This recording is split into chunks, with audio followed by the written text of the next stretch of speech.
নমস্কার বন্ধুরা, জয় বজরংবলী, জয় শ্রীরাম, জয় গুরু জয় গুরু। চলে এলাম একটি নতুন ভিডিও নিয়ে।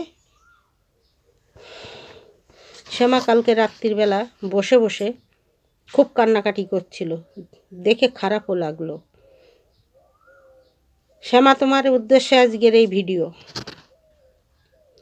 লোককে যত কাঁদাবে তুমি জীবনে, তত তোমার কাঁদতে হবে, কারণ লোকের বুক ফাটা অভিশাপ তোমাকে নিতে হবে। তাই এখনো সময় আছে, শুধরে যাও। শুধরে যেয়ে তুমি সেবিকার কাজ করো। কন্ট্রোভার্সি তোমার কাজ নয়। কে কোথায় কি করলো এদিকে নজর না দিয়ে তুমি শুধু দুটো মায়ের সেবায় ব্যস্ত থাকো। তোমার সুন্দর গলার যে গানগুলো, ওগুলো মিডিয়ায়, সোশ্যাল মিডিয়ায় তুমি ছাড়তে থাকো। মায়ের গান বলো, যে কোনো গান বলো, তোমরা স্বামী স্ত্রী মিলে দুজনে ছাড়তে থাকো। ভাইরাল তো তুমি হবেই, এটাই হচ্ছে তোমার রাস্তা, ঠিক আছে? আর যদি কন্ট্রোভার্সি করতে এসেছো, তাহলে ইট মারলে পাটকেল তোমাকে খেতে হবে। ওই চোখের জলের কোনো মূল্য কেউ দেবে না। দেবে কারা? যারা চোখের মূল্য জানে না, চোখের জলের মূল্য যারা জানে না, যারা মা বাবাকে ভালোবাসে না, যারা মানুষকে ভালোবাসে না, তোমার সাথ তারা দেবে। তারা আসবে তোমাকে বাহবা দিতে, আনন্দ দিতে, কিন্তু পিছনে ঘুরে দেখবে না কেন এইটা হলো, সেটা কেউ দেখবে না। পরের চোখের জল ফেলবা, নিজের চোখের জলে ভাসবে। তাই বলছি, কান্নাকাটি ছাড়ো, কান্না বন্ধ করো। আর কেঁদে কোনো সোশ্যাল মিডিয়ায় কান্না দেখিয়ে কোনো লাভ নেই। ওই চোখের জলের মূল্য এই সোশ্যাল মিডিয়ায় কেউ দেয় না, বুঝেছ? যেমন তুমি একদিন আমাকে দাওনি, মনে পড়ে? তুমি, আমার ছেলে মারা গেছিল, আমার দুফোঁটা চোখের জল পড়েছিল বলে তুমি সেইটাকে তাচ্ছিল্য করে কি বলেছিলে? যে বুড়ি, তোর ভাগ্যে তোর শিক্ষা হবে না, তোর নিজের কর্মদোষে তোর ছেলে মরল, 16 বছর না 17 বছর ছেলে মরল, তাও তোর শিক্ষা হবে না। হ্যাঁ, তাহলে মানুষ মরে গেলেও তুমি হাসো। মানুষকে গলায় দড়ি দিতে বলো, তখন সেটা যদি ঘুরিয়ে বলা হয়, সেটা তোমার কাছে কান্নার মতন বেরিয়ে আসে। তা তুমি ভাবো তো, একজনকে গলায় দড়ি দিতে বলছো, তুমি মানুষকে মরতে বলছো, পেটের মধ্যে শিক ঢুকিয়ে নাড়ি বের করে দেবে, তাকে মেরে ফেলতে চাইছো। তুমি কি মা হওয়ার যোগ্য? তুমি কি মা হওয়ার যোগ্য? তোমার ভিতরে তো এতটুকু প্রাণ নেই, মায়া নেই, দয়া নেই, তোমার ভিতরে কিছু নেই। আর বলো কি, আমার বাড়িতে যারা আসে তারা জানে আমি কেমন। তুমি তো তাদের বুকে জড়িয়ে ধরবেই, কারণ ওখানে যে তোমার স্বার্থ লুকিয়ে আছে। তুমি তো স্বার্থ ছাড়া কিছু চেনো না। ইউটিউবে তুমি যে ঝগড়াগুলো করতে বসো, এগুলো ইউটিউবে ভাইরাল হওয়ার জন্য, বুঝেছো? আর সবাইকে বলো ভিউজ কামাবে। ইউটিউবটা তো তোমার একার নয়, ইউটিউবে সবার আসার অধিকার আছে। তা সবাই ভিউজ কামাতে আসে, এটা তো তোমার বলার দরকার নেই। তুমি কেন এসেছো ইউটিউবে? কি কারণে এসেছো? তোমার ইউটিউবে আসার কি দরকার? যারা ছিল তারা থাকতো, তুমি কেন এসেছো? তোমার আগে আমি এসেছি, তখন তুমি ছিলে না। নভেম্বর থেকে তোমার কথা অনুযায়ী আমি তোমার পেছনে লেগেছি। বড় কষ্ট লেগেছিল না কালকের ওই ভিডিওটায়? আমার ওই ভিডিওটায় লাগবে কারণ কি জানো? ওই যে বললাম, ইট মারলে পাটকেল খেতে হয়। তুমি দিনের পর দিন মানুষকে খুঁচিয়ে তারকে একেবারে ঘা করে ফেলে দিচ্ছ। তাদের বুক ফাটা আফসোস নেই? তুমি কালকে পুরো 1.5 ঘন্টা মতন তুমি যে লাইভটা করলে, আর 1.5 ঘন্টা তোমার চোখের জল পড়লো। কেন পড়লো জানো? এটা মায়ের বিচার। মাই যে বিচার করছে, আহুতি দিচ্ছি, সেই বিচার তোমাকে দেখাচ্ছে, আরও দেখাবে। তুমি এখন পর্যন্ত সময় আছে, শুধরে যাও, মায়ের সেবা করো, ভক্ত দেখো। পিটিএসএস দিদি ভাই, ধন্যবাদ তোমাকে।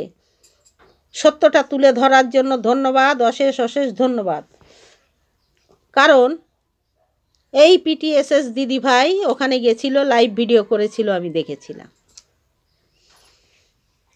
দেখেছিলাম কালকের ভিডিওটা আমি দেখেছি। ওখানে আরও দুজন ভক্তও গিয়েছিল ওনার সাথে। তাদের খিদে লেগেছিল, বহু দূর থেকে এসেছিল। তারা চাল কিনে দিতে চেয়েছিল, আলু, যে আমাকে 2টো রান্না করে দেবে মা, আমরা 2টো সেবা করব। তুমি নাকি আলু সিদ্ধ, ডাল সিদ্ধ যা পারো মেখে মেখে সব ভক্তদের সেবা দাও। ওখান থেকে নাকি কেউ না খেয়ে ফেরে না। তাহলে ওই 2জন কেন না খেয়ে ফেললো? পিটিএসএস যে দিদিভাই, প্রতিমা দিদিভাইয়ের সঙ্গে যে 2জন ছিল, ও 2জন কেন না খেয়ে ফিরল? কিসের কারণে তোমার বাড়ির থেকে অভুক্ত ফিরল? তুমি তো সবাইকে সেবা দাও, তুমি তো দানি। তোমার তো তাদের ফেরানো উচিত হয়নি।